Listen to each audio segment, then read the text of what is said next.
How to get real-time data in Interactive Brokers. Open an Interactive Brokers account. If you don't already have an account, you'll need to open a live trading or a paper trading account with Interactive Brokers. Under the Trading Platform section, click on Market Data Subscriptions. Select the exchanges and data packages you want to subscribe to. Each exchange has different pricing. Once you've subscribed to market data, you can view real-time quotes using Interactive Brokers Trading Platform, TWS. If you want to programmatically access real-time data from Interactive Brokers, you can use their API.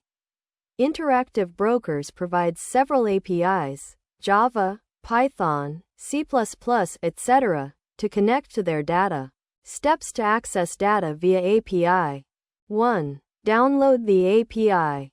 2. Install API. 3. Authenticate API. Some third-party platforms that integrate with Interactive Brokers also allow you to access real-time data.